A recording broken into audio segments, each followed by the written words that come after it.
Mad Season Show. WoW's most famous and infamous players, part 5. I've seen part 1, 2, 3. 4. I don't know if I've seen 4. Have I seen 4? Did I skip 4? I feel like I've only seen like 3 of these. Maybe I missed 4. I don't know. Anyway, this is part 5. It just came out 21 hours ago. So I'm hyped. All right, let's check it out. What up, Django? How's it going, man?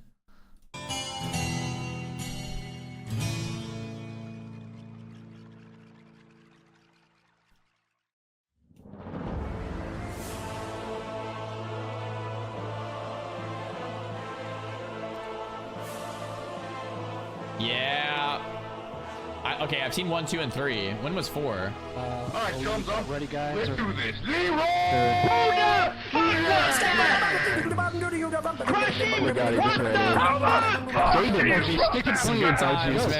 What are you on that I'm not? On, what are you doing? If you stand in the right fucking place, What there is no way. Oh, dude, 4 strength, 4 stand, leather belt. Ah, level 18. Angry raid leaders, funeral crashes, erotic deep run tram roleplay. As World of Warcraft approaches its 20-year anniversary, hundreds of legends have come and gone. However, either positive or negative, what persists are the marks that they've left behind. Welcome to the 5th installment of World of Warcraft's most famous and infamous players.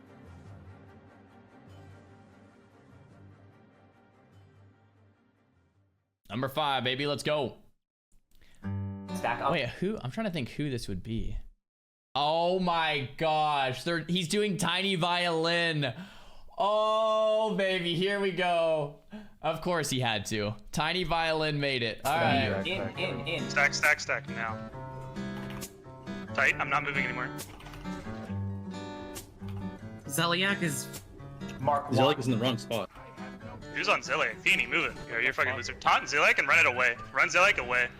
Oh fuck, was that the wrong corner? Did he just do that? Oh fuck. Yeah, he did. Oh fuck, I had the wrong corner. Between private servers and official re-releases, Vanilla World of Warcraft has to be one of the most relaunched or remixed games of all time.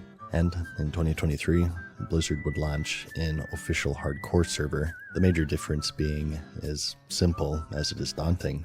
If you die once, that's it. No corpse walk, no spirit res, whether it be from overconfidence, a duel to the death, or bullshit disconnects. Oh shit. Oh my god. Oh, don't you dare, dude. Come on. I'm not doing this quest anymore.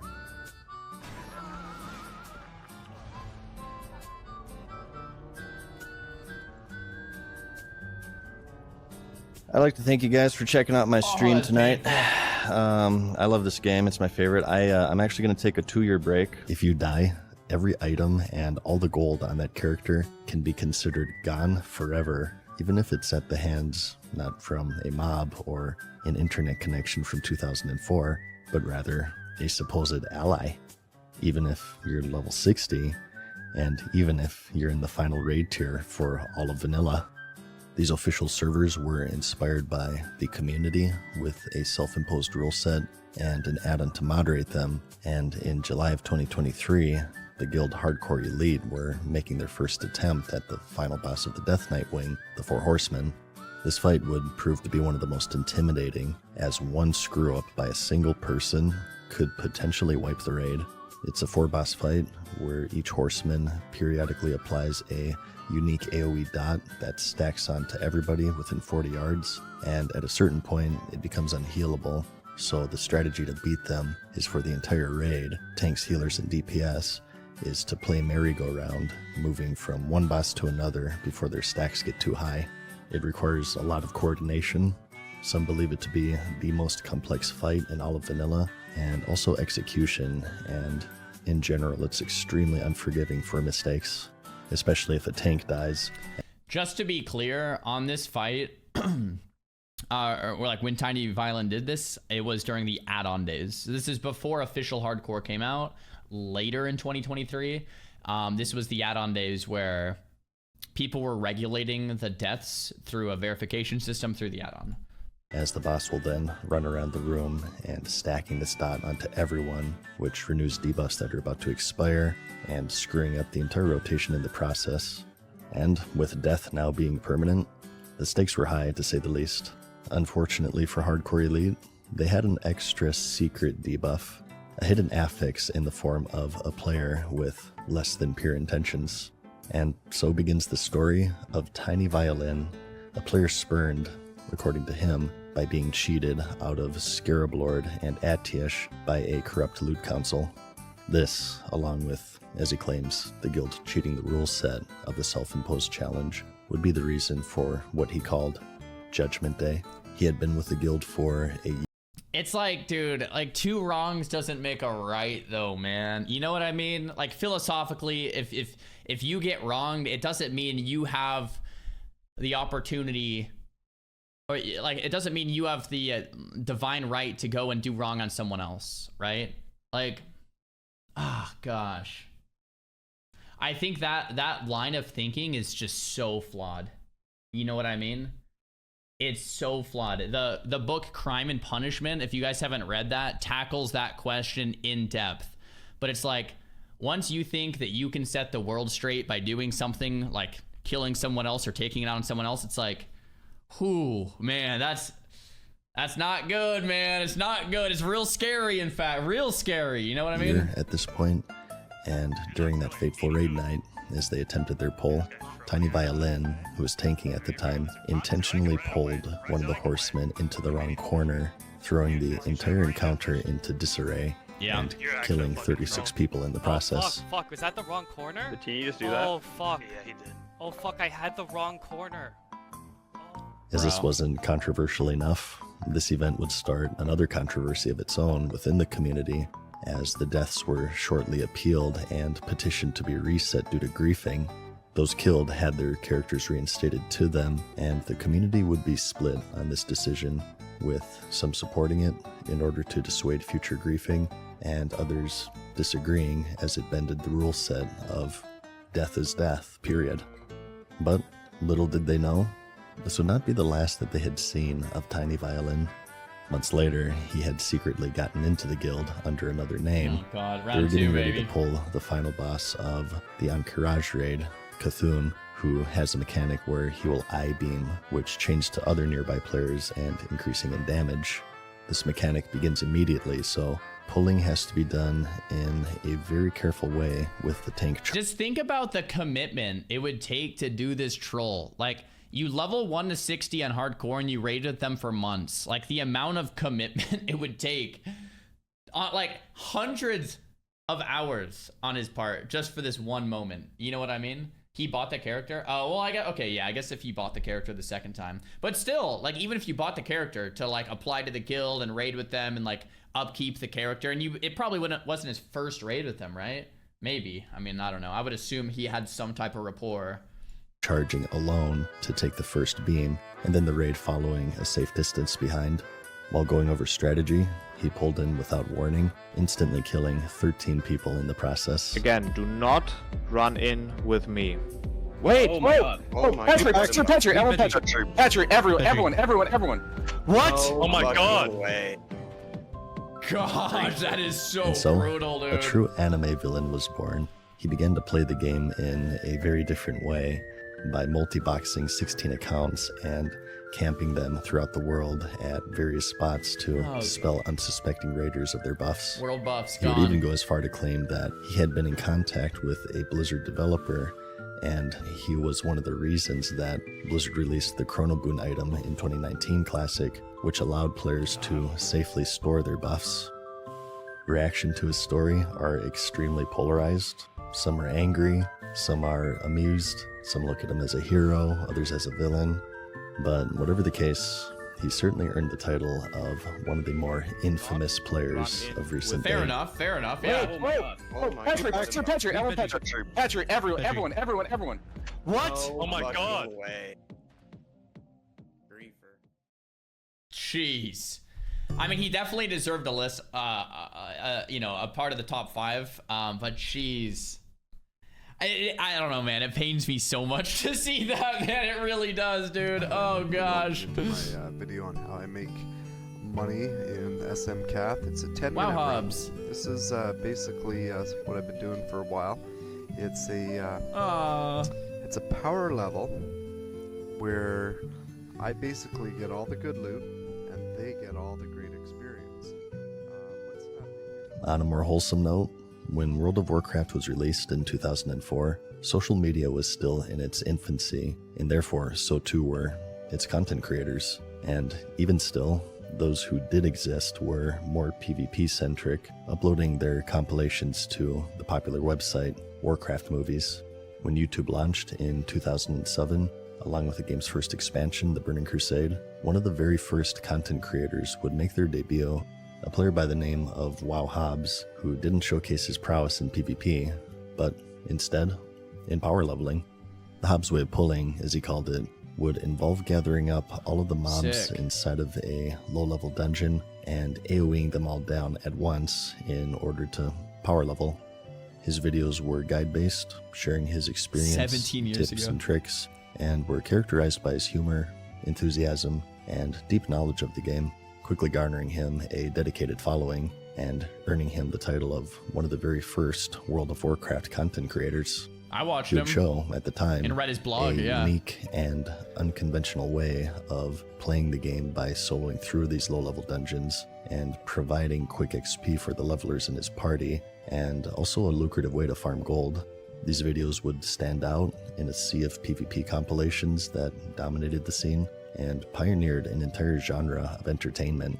The online personality, where he would also provide class guides, parodies, and updates on the latest developments within the World of Warcraft universe. His videos appealed to a wide audience, from hardcore players seeking advanced strategies to casual fans looking for entertainment and guidance. Hardcore players mean something completely different now. Like when I think of hardcore WoW, it's different than hardcore WoW. You know what I mean?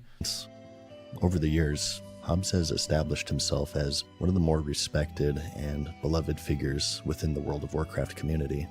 While the landscape of online gaming and content creation has evolved since his debut, his influence and impact within the World of Warcraft Websites back community then. remains significant to this day, where he continues to produce content, engage with his audience, and contribute to the vibrant gaming community that he helped shape over the years. Legend.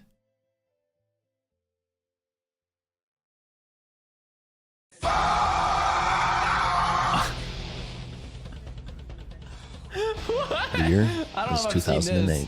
I don't know if Wrath I've of the seen Lich this. King expansion is Have I? brand new, and World of Warcraft is at the height of its popularity.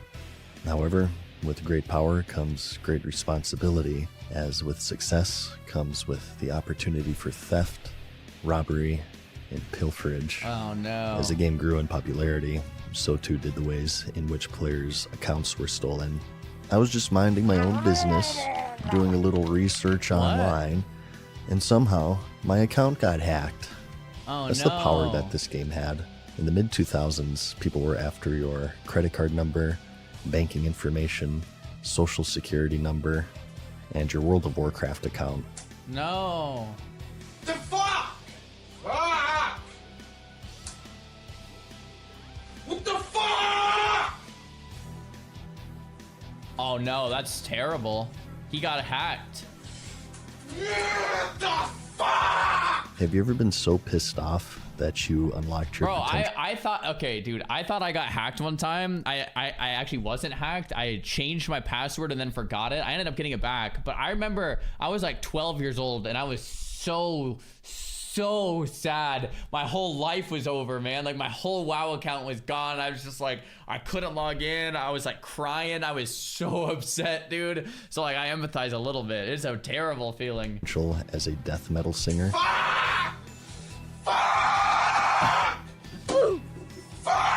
What you just heard was Holy the crap. death knell of one of the millions of victims of account theft. Or so he thought. Unbeknownst to him, he was merely the victim, instead a prank by his friends who logged into his account and changed his password it was a to prank. give him the impression that he was one of the many affected by a recent rash of compromised accounts. It quickly spread across the internet and has become one of the more popular World of Warcraft related videos Oh to my this gosh, day. his friends, that's so messed up. Now.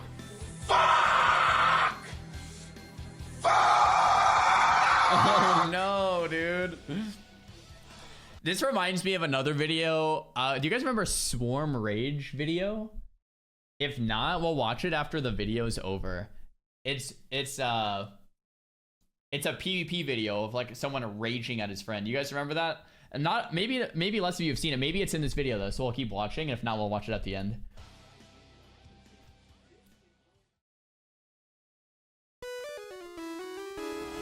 What do you do in your years of just relax or? Yeah, you know, I'll spend time with my daughters, you know, wife and daughters, go to Disney, do some fishing, grilling, watching American football, you know, drinking, playing World of Warcraft. That's one of my... Corpsegrinder. Playing No, World of that's not a Warcraft. character name. Rather, it's a death metal singer, George Fisher, of the band Cannibal Corpse. Okay. As it turns out, death metal singers were no more immune to the addiction sweeping the world as any other, and when he wasn't busy singing about cutting off people's heads, he was actually doing it in World of Warcraft, a hobby, as it turns out, he's quite passionate for. Hey, man, I'll talk about Warcraft all fucking night, dude. I have 4 accounts. It ain't like I don't play. 4 I have accounts? a 70 hunter, a 70 rogue, Oh my a God. 70 fucking warrior, prot warrior, because there ain't no other. Dude, back in TBC to have 4 level 70s was pretty impressive.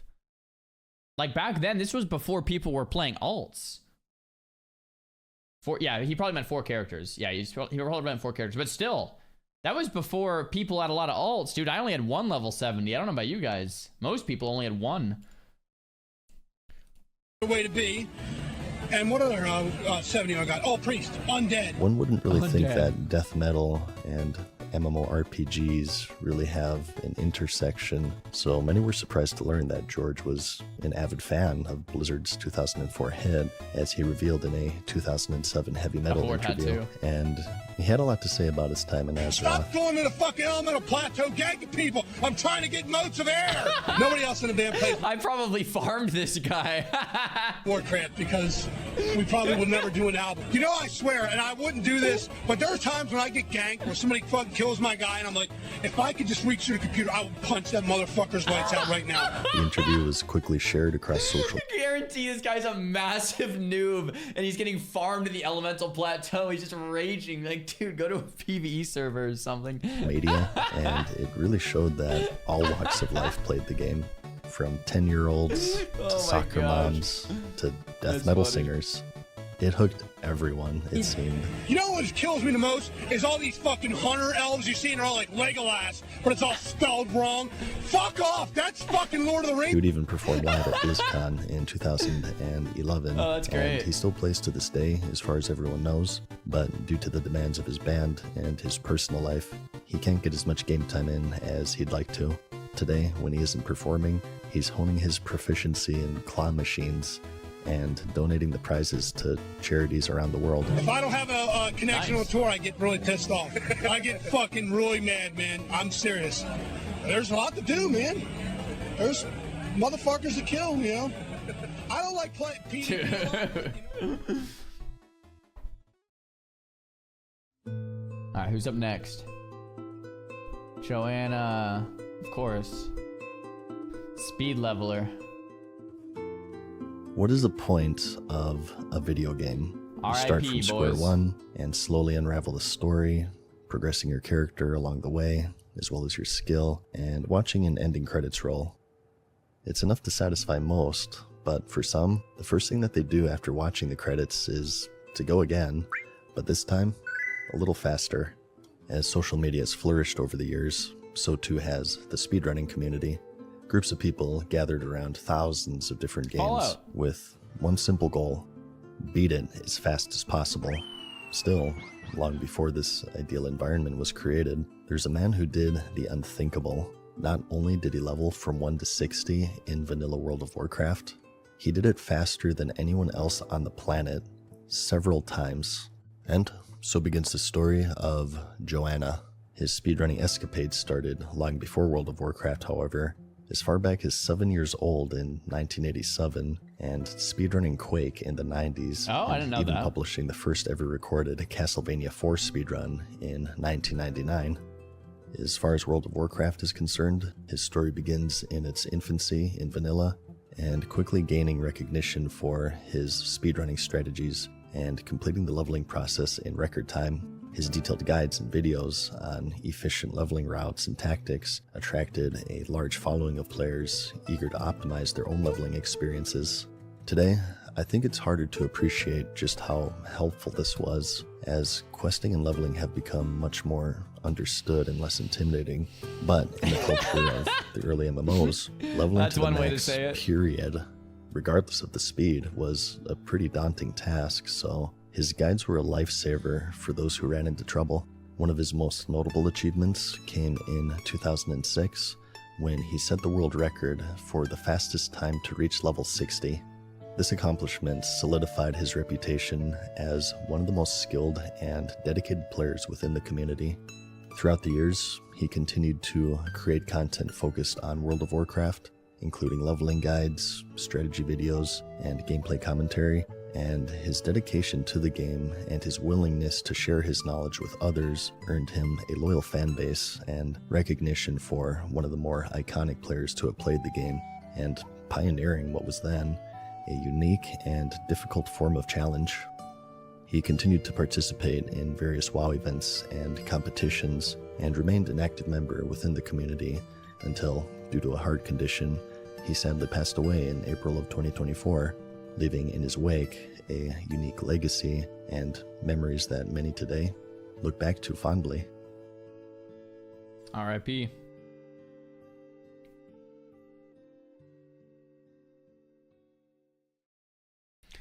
Someone in the chat suggested this the other day, but a Joanna in-game in Winter Spring where he dinged 60 for the first time or on that speed level would be so cool. Just like under that tree and Winter Spring, just like a little Joanna. I think that'd be sick, dude.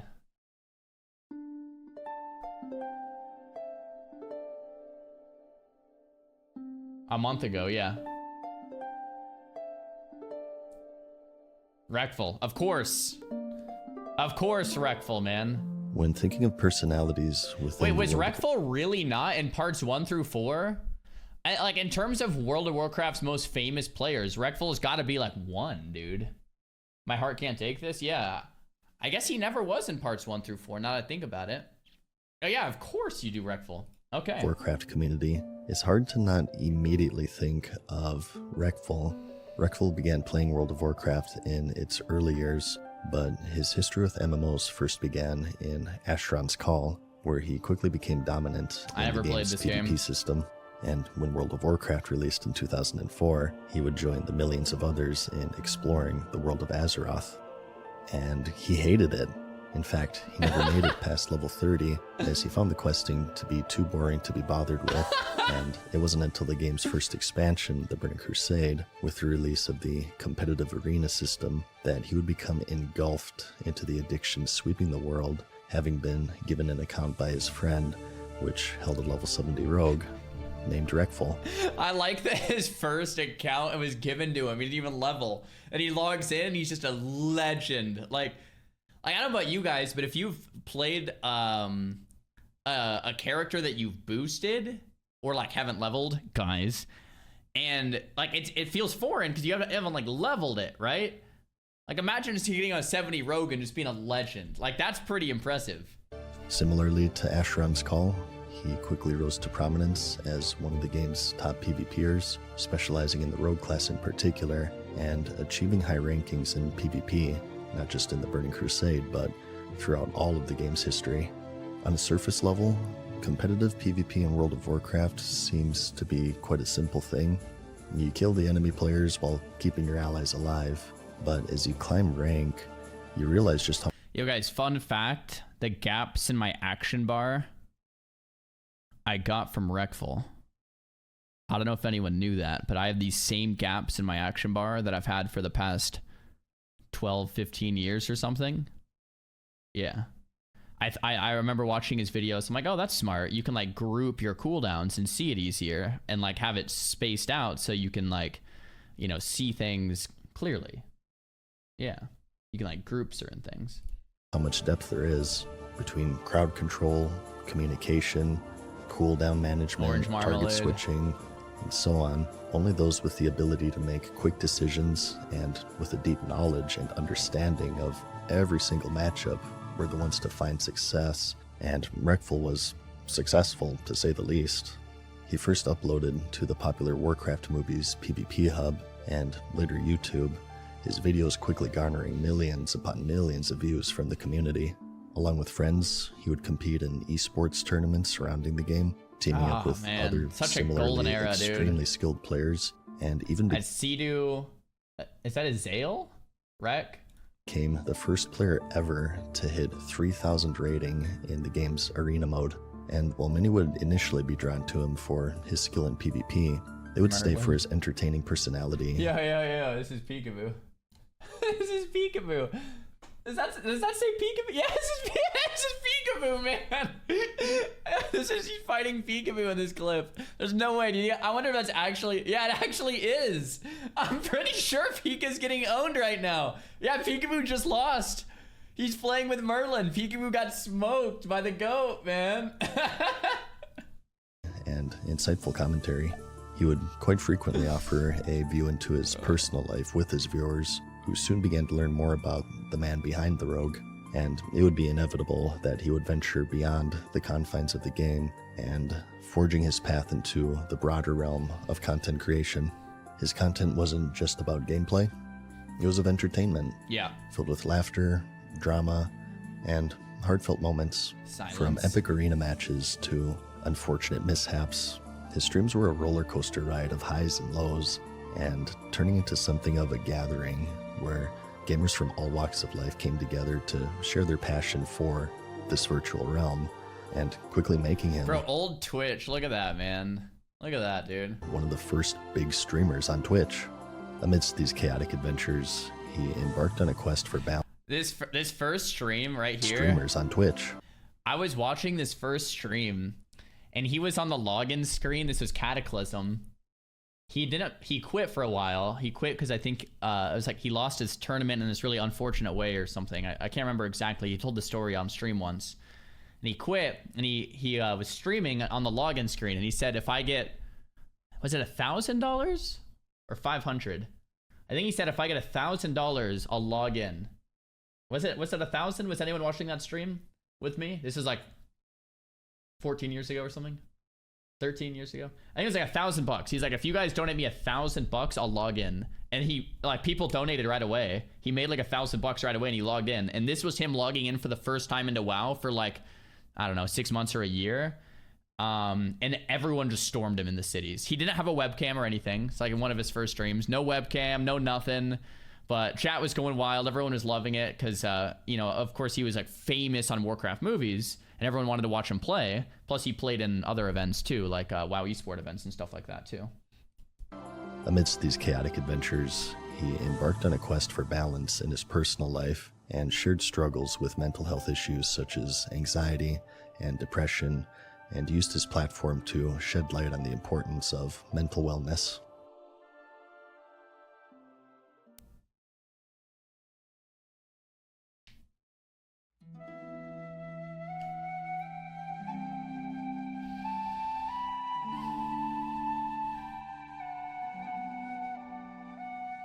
Tragically, in July of 2020, Reckful would lose his battle against depression, forever leaving a void, not just within the World of Warcraft community, but also the content creation industry and gaming sphere at large. Players would pay an in-game tribute to him in the Stormwind Cathedral, where, in a rare moment, both the Horde and Alliance agreed to peace in mutual respect and tribute to one of the most iconic and impactful players of the game. His death had a profound impact on his fans and the online community, and sparked discussions about mental health awareness and support within the gaming and streaming industry. And he's remembered today for not just his PvP prowess, but also his competitive nature and the impact he left on the game, its players, and the community who watched him.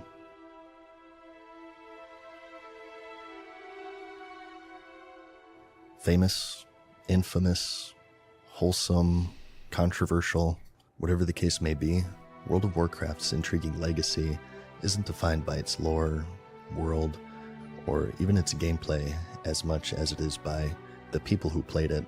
The game is nothing without its players, and behind each avatar is a real person with thoughts, emotions, a story, and an impact. And each of them, in this episode, and those prior and future, play a crucial role on just why it became one of the most influential games in history, as it showcased the possibilities of a world within a world, and highlighted how it served as a medium to bring people together. Though some may be gone, let them never be forgotten, and let their legacies be celebrated for the impact that they had on the game, its players, and the members of the communities they helped inspire and grow. Damn, episode 5 did not disappoint, Mad Season. Very well done. Dude, I feel like Reckful's gotta be like number 1, like number 0 on my list, man. Like, it's so influential, not only to WoW, but to Twitch. Like, there's like, he pioneered Twitch in a lot of ways. Like, the donation button was kind of like Reckful's idea. I don't think he necessarily originated the idea, but he popularized it for sure, because people didn't understand, like, oh, I could stream with a donation button and people could support the stream that way. That was kind of like Reckful's, he brought it to light, you know? And a lot of people, in terms of like stylistically on Twitch, a lot of streamers that exist today because of Reckful, you know? It's crazy, man. It's crazy. Definitely more than just WoW. It's a lot. Hey, thanks for the Prime sub, boys. I appreciate it. That was a good video. That's a really good video. Heavy video too. Jeez. All right. Yo, Fizzbang, thanks for the tier 1. Bolt, thanks for the Prime. Did he start the Hey Guys Xaryu here to open his videos? No.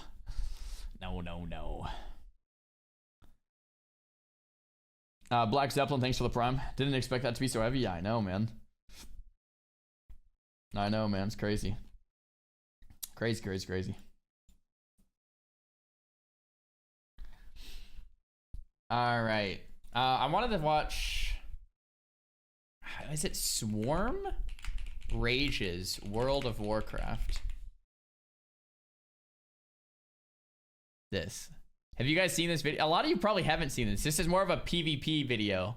There was like a Death Knight named Swarm, and he was playing in a tournament. I guess I won't spoil it. Here, I'll just play it. World of Warcraft LAN Rage Freakout. You guys, yeah, some of you guys maybe have seen this or maybe haven't, but this one is a classic. Get a Bosch is on me. Don't sit on it! Get on game! You're so dumb! Get on game! Get on game! Right!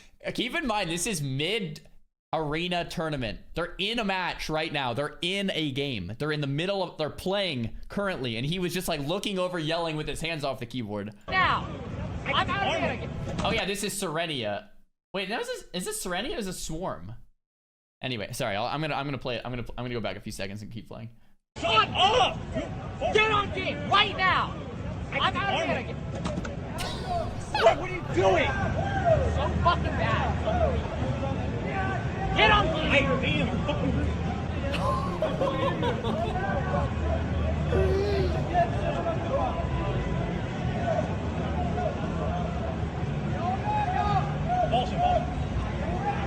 Why did you do that? Why would you do that? We lost anyways.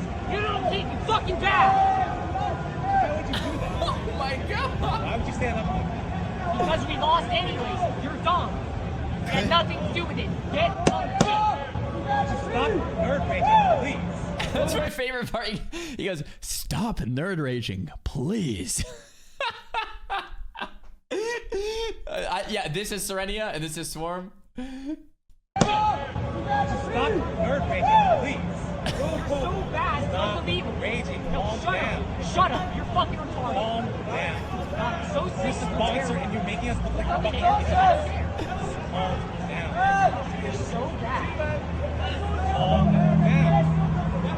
I was disarming the rope, and then I got cycled 3 times.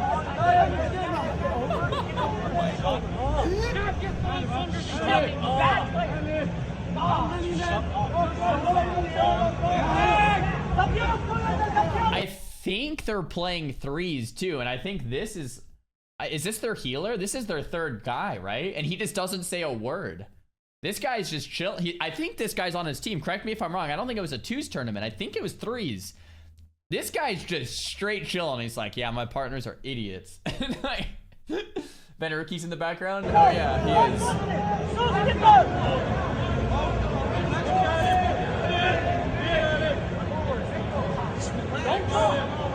Have more games to play.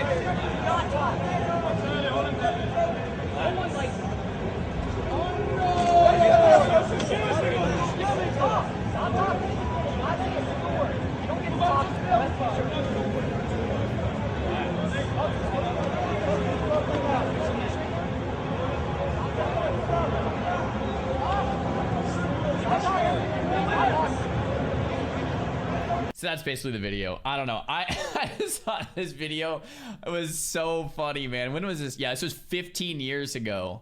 WoW LAN rage quit. So good, man. My favorite part is when he's like, stop nerd raging, please. It's like just hilarious. Go to the comments. Telling a person to calm down makes them 100% angrier. Calm down, calm down. Everyone's saying to not say calm down. Legend has it he's still trying to tell him to calm down. Oh my gosh. Oh my gosh. Yeah, that's good. That's good. That's so funny. So good. Yeah, I was thinking maybe this would be in the top 5 compilation. That's what I'm gonna play till the end.